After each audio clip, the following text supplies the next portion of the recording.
Hey everybody, welcome back. Mm, There's going to be some interesting stuff today. And if you don't really want to know the truth about my life, you should stop this podcast right now.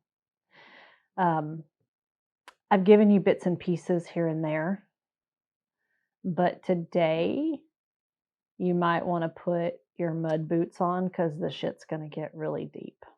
And you're probably going to be shocked. So you might want to be sitting down when you hear this. There's very few people that know this about me except the people from my past. And it's not easy to talk about, but it's part of my entire story. I do want to share with you one thing. I was here last week with you guys, and I talked about my grandmother. That was on Monday. I went back to spend time with her after the podcast because I get to be that girl. And she passed away at 4 o'clock the next morning. So I'm grateful that I had that time to spend with her. If you could keep our family in your prayers, that would be awesome. She lived a great life, 94 years old. I had her for 47 years, and I'm so blessed and so grateful. We had a beautiful service for her, and she will be very missed, my Nana. I got a new guardian angel, though, that's for sure. My Nana and my Papa are both up there watching over me now. So I'm good to go. And I'm really glad that she actually knows about these things so that she's not going to like roll over in her grave when I tell about it. And it's so weird that it worked out this way because I wasn't planning on, I don't know, the timing just worked out. So anyway, this might be a little lengthy. So just to tell you that, it's worth it though. I never knew. Oh, God, this is so hard. This is so hard to tell the world because I've kept it hidden so long from so many people, um, for fear that people would look down on me. It would give people a reason to talk behind my back. Um, my kids don't even know. One of my kids knows, but my other kids don't even bother listening to this, so they'll probably never know either. But one kid knows, and he took it pretty well. But I hope that what you get from this is that you don't judge me from my past. You judge me, if you're going to judge me, you judge me for who I've become and how hard I fought.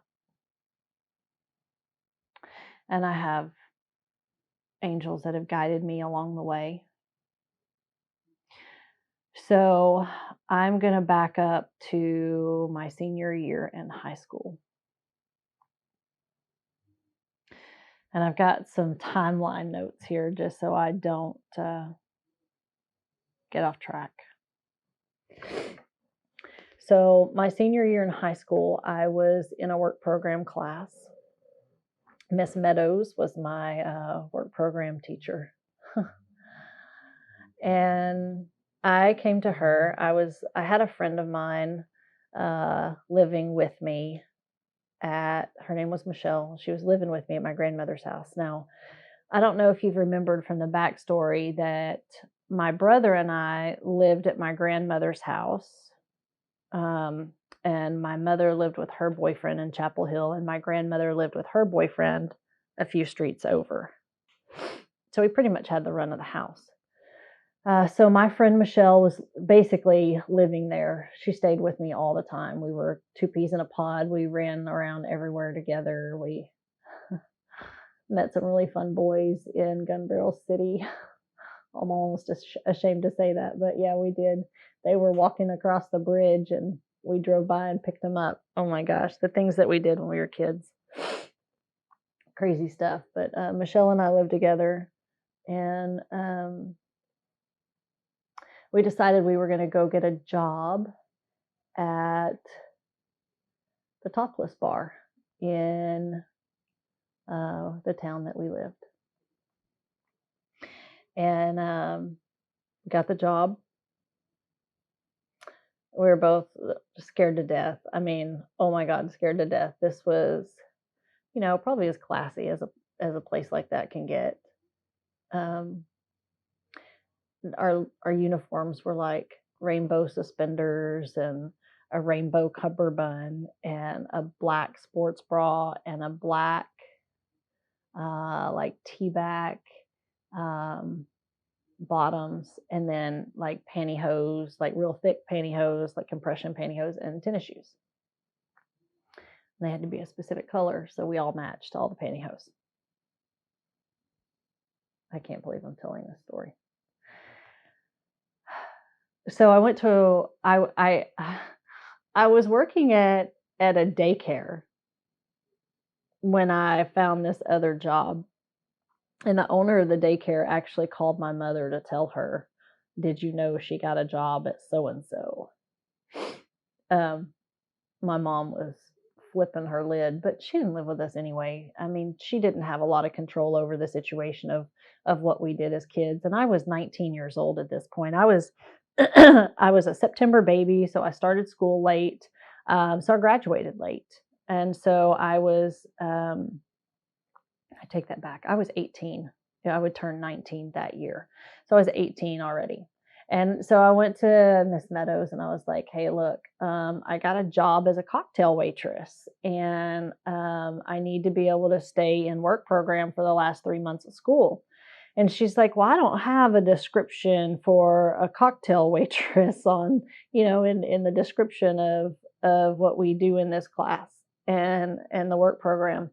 I said, well, just make something up. But either way, I can't lose the credits for this because then I won't graduate. But, I'm making killer money. I mean, my gosh, we were making $120 a night in cash. Like back then it was like $1.75 a beer. So, the tips were good, and Michelle was cute. I was cute. So I waitressed for quite a while, several months. And then there was this boy that I had a crush on, and I always wanted to go out with him. And I found out he was going to be in town. So I went out with him that Saturday night, and I called into work.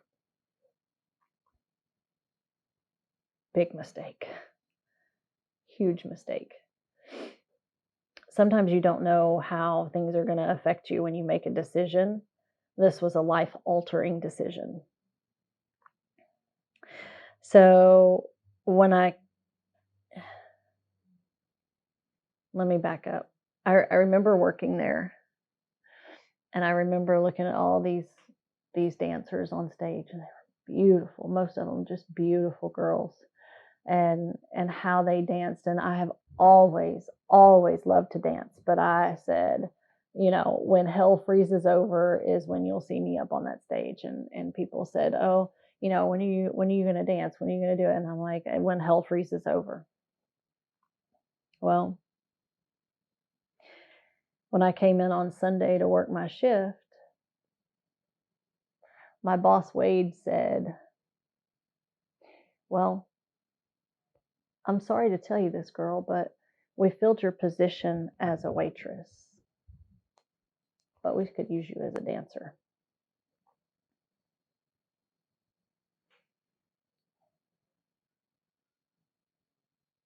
What was I going to do?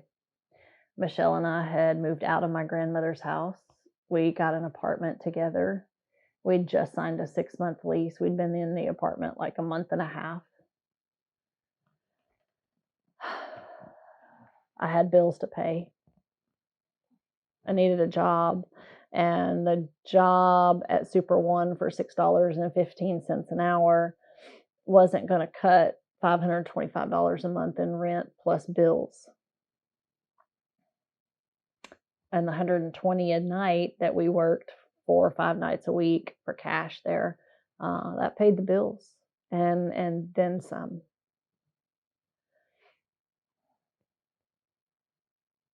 Hmm. This isn't dead air. This is like memories. So just give me a moment.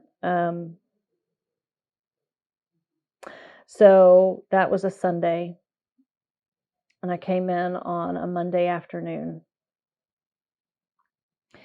and I danced for the first time. It was a topless bar. There wasn't really anybody in there. One of the bouncers, Rob, was there, maybe a few people in, um, and and my manager uh, poured me 2 shots of Crown, just to get some liquid courage to get up on that stage. And the song that I chose to dance to, because where we were, you could pick your songs, was "Down in a Hole" by Alice in Chains. I think that was a. I've always been a rocker chick. I love Alice in Chains, but I think that was a very fitting song uh, for the moment and what was happening. Oh my God, I remember walking up on that stage, and and my knees were just shaking. My legs were jello. I was scared shitless. Scared shitless. But I made it through it. And I came back the next day. And over time, I became a really good dancer. Really good. And I've always loved to dance. And this wasn't anything that was choreographed. I mean, me and Jim, one of the DJs, we would choreograph. We'd sit and choreograph some of the music with like the lights and the smoke and the sound and stuff like that. But uh, I spent a lot of time in that club. A lot of time in that club. I worked probably 5 days a week, 4 or 5 days a week. And one day, my mom kind of got a hint of what was going on. And they call me back to the office and they're like, "Hey, your mom's up front." And I'm like, "What? Holy shit," right? So I put on a sweatsuit that I had sweatshirt and a sweatpants, and I went out to the front. And I was like, "Hey, mom, what are you doing here?" She was like, "Why are you dressed like that?" And I was like, "Well, I was in the tanning bed when they called me." I was really good at lying back then. I was like, "I was in the tanning bed and they called me. So I just threw my sweats on that I wore instead of my uniform." "Well, I don't believe you." "Well, I don't know what to tell you." "Well, I've heard that you're dancing." And I was like, I don't know what to tell you, but I got to go. I got to get back to work. And poor Wade, he fought with her. She yelled and screamed at him, and he took it like a champ. I'm sure she wasn't the first parent that came up there, but she wanted to drag me out by the back of my hair. And I don't blame her. I don't blame her. That's not the environment I would want. Like, that's not the environment I would want my kids in any way, shape, or form. Um, but looking back, we all had, every one of us that worked there, all the girls, we all had issues. We all had a history of sexual abuse. We all had a daddy issues. We all had all that shit happening.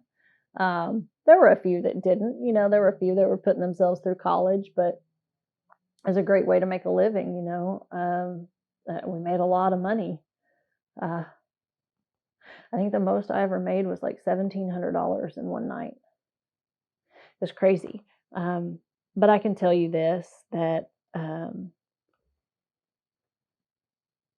that's when I got into the drugs. That's when I met my friend who was dating a drug dealer who introduced me to his friend.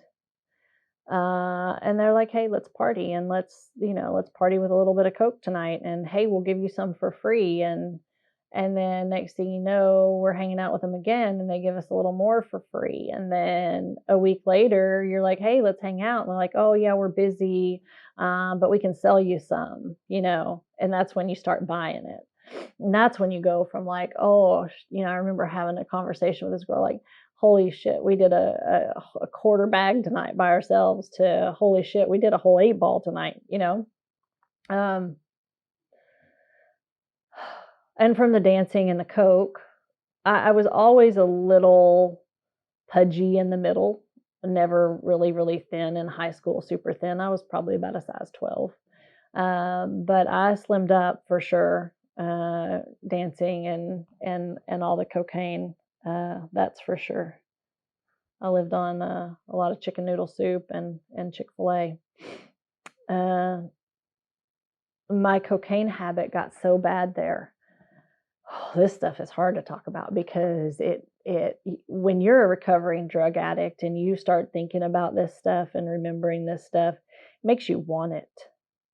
Not to the point where I would ruin my life, but it makes you Jones for it a little bit. But my cocaine habit got so bad that I had this little bullet that I would carry around. Like, okay, so I smoked back then, right? I had smoked cigarettes since I was like 13 years old, and I quit years ago. But I had a little cigarette case, and I would keep my cigarettes and my lighter in the cigarette case. You know, like an old. I'm trying to describe it for the people that don't see this, but it's like an old cigarette case with the little metal clips up at top, so you just flipped them and it opened it up. Anyway, I had this little bullet and it had like a spoon that lifted up on it. So all you had to do is unscrew it, stick the spoon down in the little bullet and sniff it in your nose.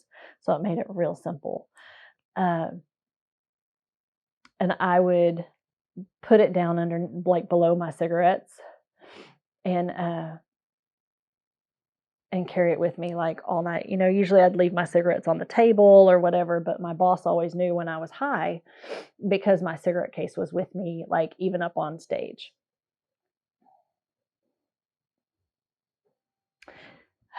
Sorry, some of these memories are just really, really scary. Right after I started dancing, there was a guy that came up to me who I had told, you know, when hell freezes over is when you'll see me on stage. And he came in, he came up to me and he goes, so I guess there was a drastic temperature change in hell last night. I'll never forget those words. I'll never forget the shame that those words brought. That's probably the hardest job I've ever had, to be compared, right? You want to talk about body comparison. Like I would go up on self-confidence was something I struggled with. Even though I was up on that stage, I still struggled with it. So, you know, I didn't have like fake boobs and everything. Everything I had was real. And so when you got there, you would get put on the list. And if you were in good with the DJ, he would let you decide where you wanted to be on the list. So I was always make sure I went like after the pudgiest girl that was there. So it was, I don't know. I just thought I had a better chance that way.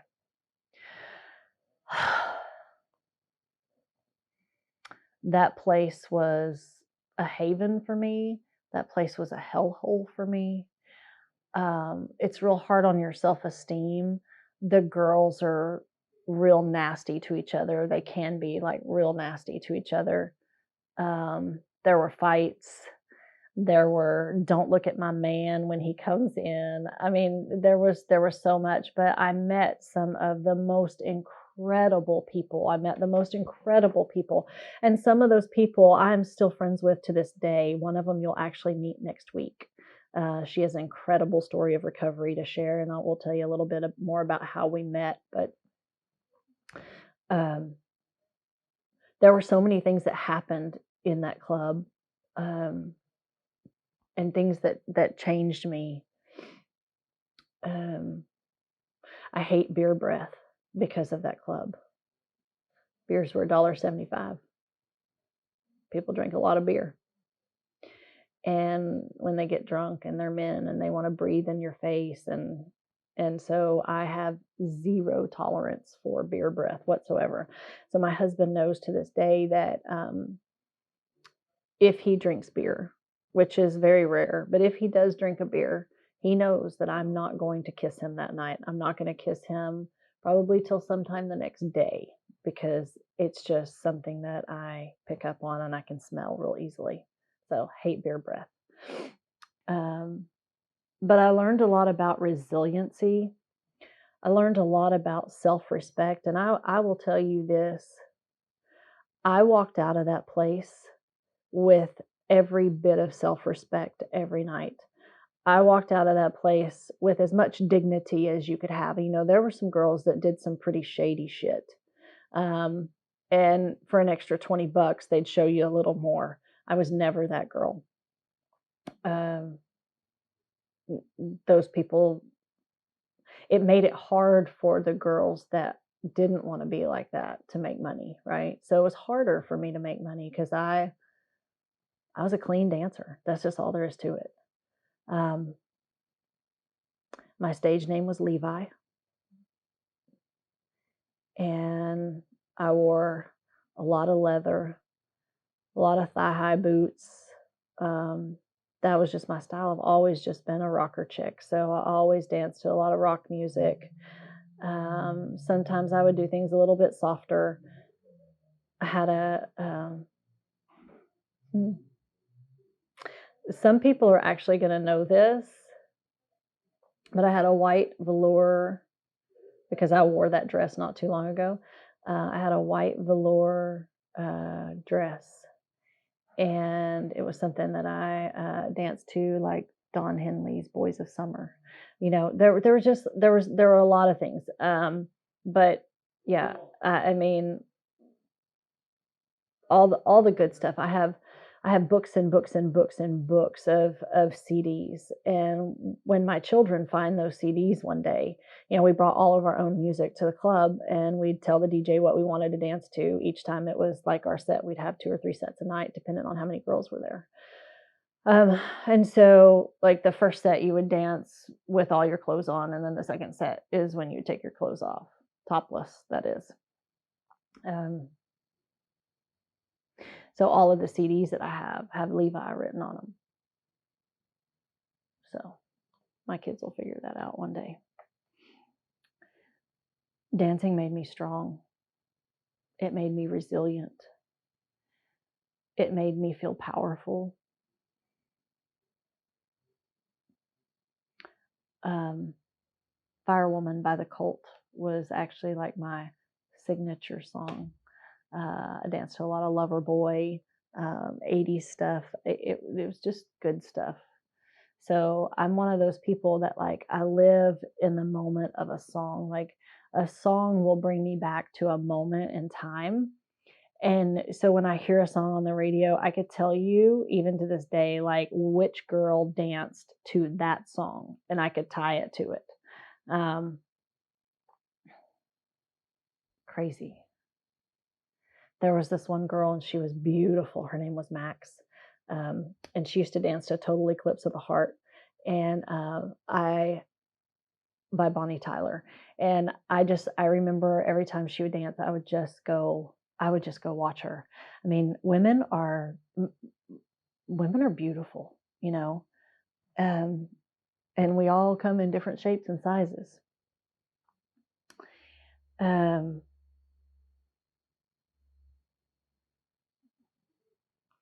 I had people ask me all the time, you know, how come you're here? Like, why don't you go to Dallas and dance? You know, you could totally dance in Dallas. And I would always tell them, because Dallas scared the shit out of me. I actually did dance there for a very, very short period of time in life, but it scared the shit out of me. And I would always say, like, why be a like, I would rather be a big fish in a little pond than a little fish in a big pond. So I used to say that all the time. Uh, you know, we had our pictures on the walls. We had a friend of mine, Philip, that did a lot of the photography for a lot of the girls, and so all of our pictures were up on the walls when you walked in the front door, and so it was almost like a celebrity status. Like, at that point in life, this was 19. Oh gosh, I graduated in 94, so this would be like, yeah, Brighton was born in 97. So from 94 to 96, this was the time frame. And it was like I was like a celebrity. Um, People knew who I was. They knew my name. Um, you would see them walking, the guys that would come in the club, you would see them in the grocery store, and they would be with their wives, and they do everything they could to avoid you, because the last thing they would ever want was for you to speak to them in public. And I would never do that to anyone. I would never. I respected everybody's privacy for sure. um, I did, but I did a lot of drugs in that club. um, I tripped acid in that club one time, and I remember being on stage, and we had a pole on main stage, and let me tell you something, ladies. If you have never, ever, ever done exercise pole dancing, it is the best exercise in the whole world. Like I keep telling Danny, one of these days we're gonna have a pole in the house, and I'm gonna be able to exercise that way, because like high heels and that is will give you some killer calves. I had some awesome calves. Um, God, I totally forgot where I was going with that. Oh, so I was tripping acid one day, and I grabbed the pole, and it like bent in my hand, and I like looked at the crowd, and I was like, "Did y'all see that?" At that point, my manager like sent me home. It was terrible. I know y'all are probably dying right now, but there's a lot more to this story, so just hang tight. So one of the things that happened is, I always knew. Gosh, there's so much to this.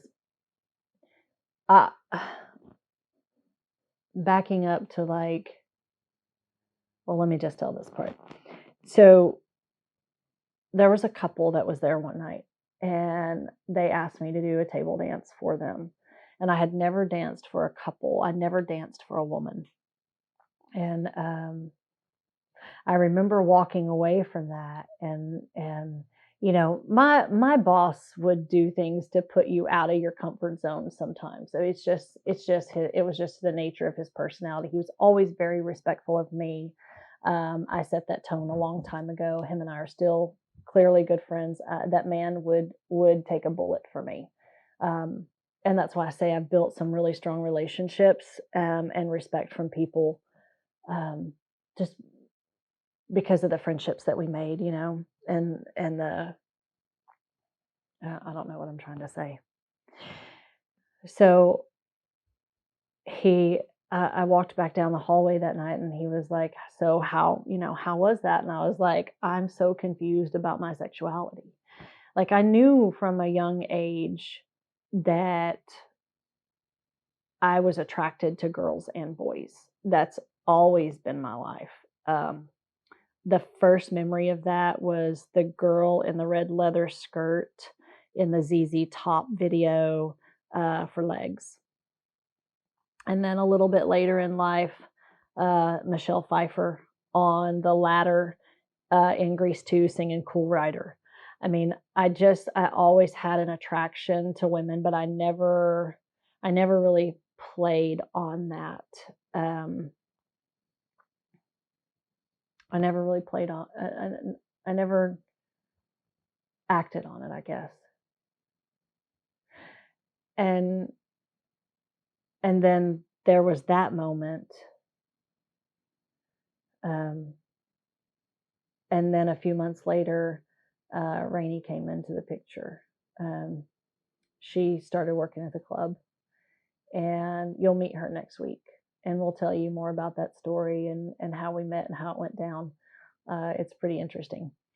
Um, but I believe I've always been bisexual, but at the end of the day, I always I wanted to be in the arms of a man at the end of the day. So, and a woman was hard for me to get that that that feeling of, I don't know, of protection, and maybe that's daddy issues or whatever. But at the end of the day, I wanted to be with a man long term. So that's, I know, probably y'all are probably just rolling over in your whatever you're sitting in right now, but that's me.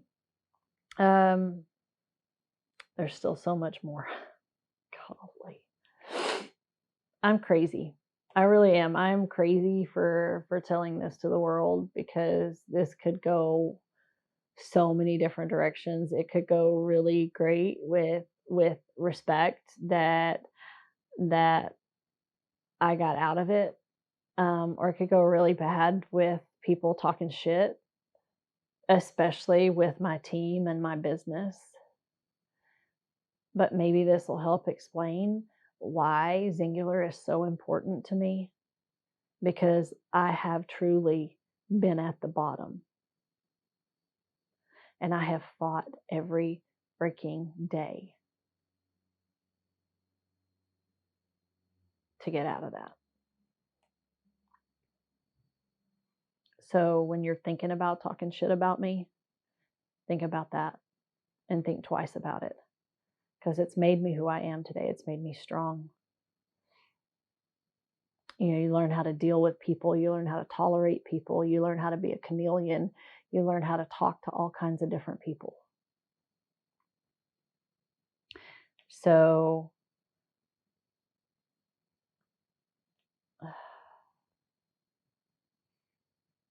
I told you I met Rainey, and that was an interesting relationship.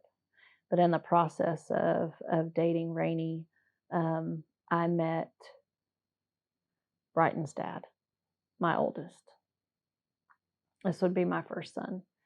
And he was the one that I got pregnant with after my dog was killed. So I met his dad, and I danced until I was about 3 months pregnant. And the owners of the club, we called them mom and dad. But mom came up to me and she's like, "That's it. I can see a baby bump. You're done. That's it. No more." She's like, "It's too much of a liability. It's not happening." I said, "Okay." So I left. I moved to Houston for a short time with Brighton's dad, and that did not last very long. I told you about my dad and my brother coming to pack up a U-Haul to take me. So I went to Dallas, and I stayed in Dallas. I worked for a company and met some really good friends. And then when Brighton was about 8 or 9 months old, I decided, maybe he was a little bit older than that, I decided to come back to my hometown. And I mean, my gosh, I was killing myself for $9.20 an hour when I knew that I could go back to the club and make more money. So that's what I did. I went back. That was hard because I was clean. I had to stay away from the parties. I had to stay away from the partiers. I had to change my friends. I couldn't hang out with the same people I hung out with. Drinking was never a big thing for me, so I never drank a whole lot. I probably drank a little more because I was trying to avoid the drugs so much.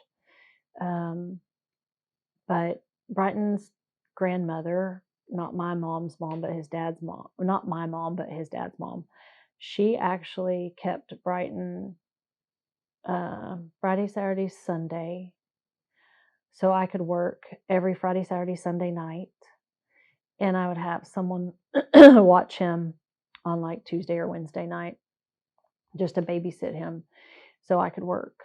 And we did that for many, many years, many years. I got out of the club when I was 26. No, sorry, I take that back. I was 25 when I got out. I was 21 when I had Brighton, so I stayed about 3 more years. Like I said, built some great relationships, met some incredible people, people that I'm still friends with to this day. And people that know my secret, like, and they have kept this like private, to those people, like, thank you.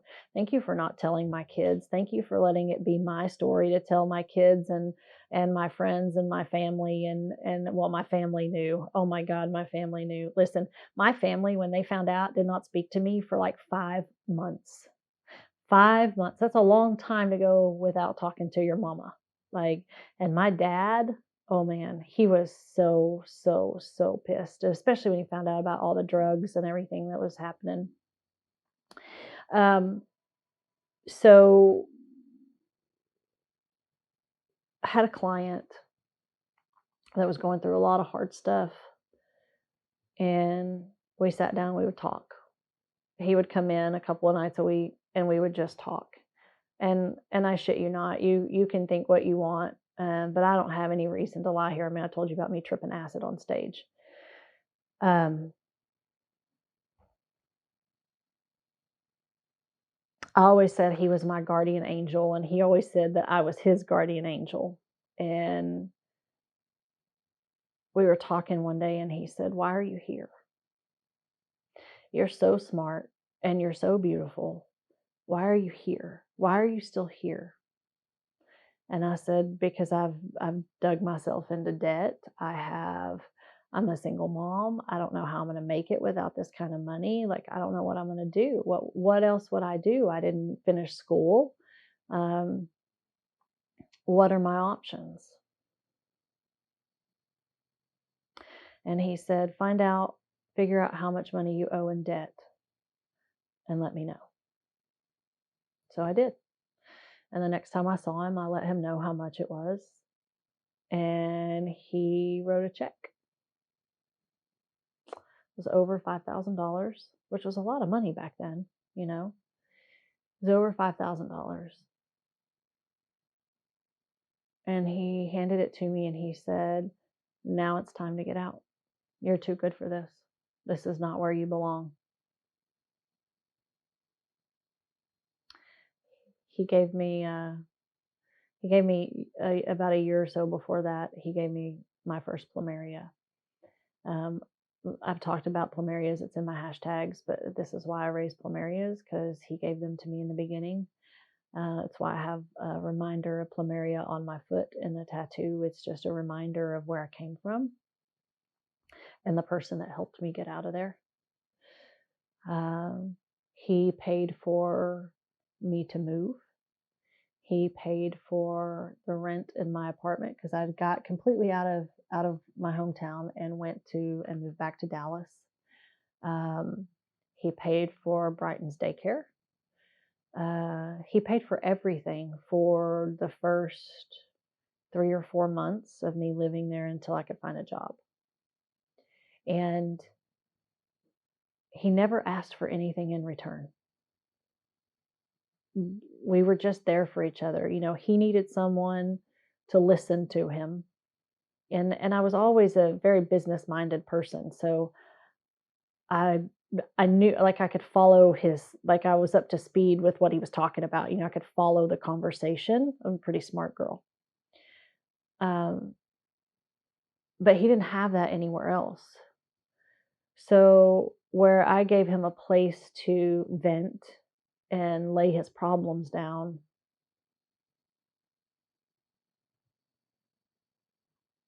he changed my life. And so I got out. And it took me a few months to find a job, to get some paychecks under my belt, to be able to pay everything on my own. It was not easy. But we did it. We did it, and we couldn't have done it without him. I don't know where we would have been. Him and I are still friends to this day. I'm forever indebted to him. He knows my kids. He knows my husband. My husband knows the whole story. Um, but I'm forever indebted to that person for changing my life and my son's life, and my future son's life. You know, those days, man, they built me, right? They molded me. All that time, you know, from 19 to, or from 18 actually, from 18 to 25, there were some good times in there, and there were some real rough times in there. But I wouldn't trade any of it, because I wouldn't be who I am today because of without all of that. I wouldn't trade it.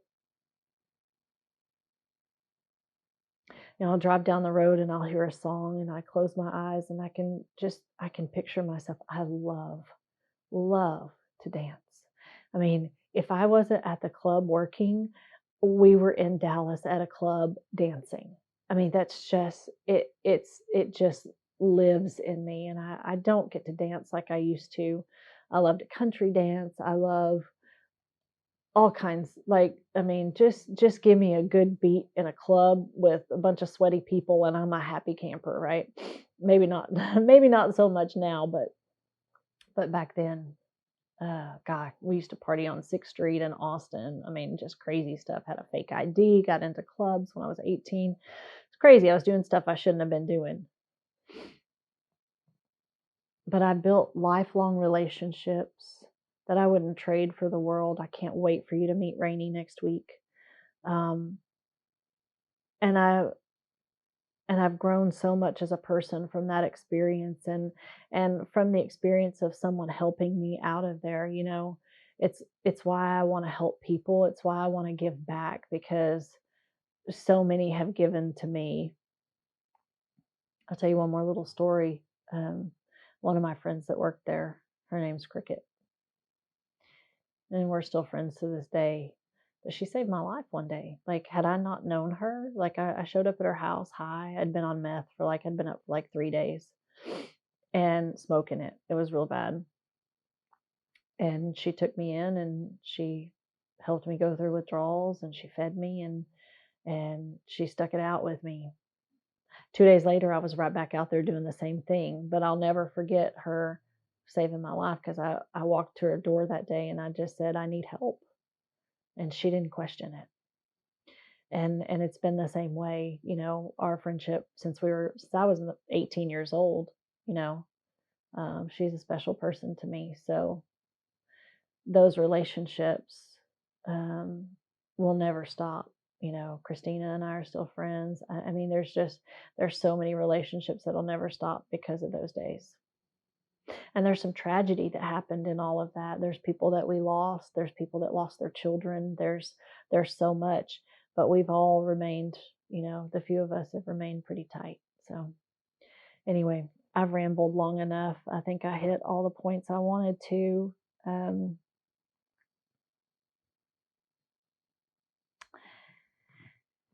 Thanks for listening.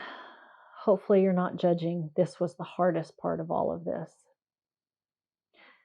But it just goes to show that from what I've said from the beginning, it doesn't matter where you've come from. It doesn't matter where the bottom of the barrel was. It doesn't matter how many drugs you did. It doesn't matter how many songs you danced. It doesn't matter. You can still be anything that you want to be. Just decide. Decide that you're not going to accept anything less than being the best version of yourself, and take all of that pain and all of that anger and all of that frustration and everything that you've been through and turn it into something positive. Turn it into a way to help other people. You can. If I can do it, you can do it. Seriously. So shout out to Kimber Creek Media for hooking us up with this studio time. I'm super grateful for them. And you can find us on YouTube, Spotify, Google Podcast, Apple Podcasts, all of the above. Thanks for listening, guys. This was a tough one, but thanks for hanging with me. I'll see you next week with an incredible guest and some pretty racy stories. So get ready. And this was pretty racy too, but get ready because more's coming. I'm not even close to being done yet. Peace out, homies. See y'all later.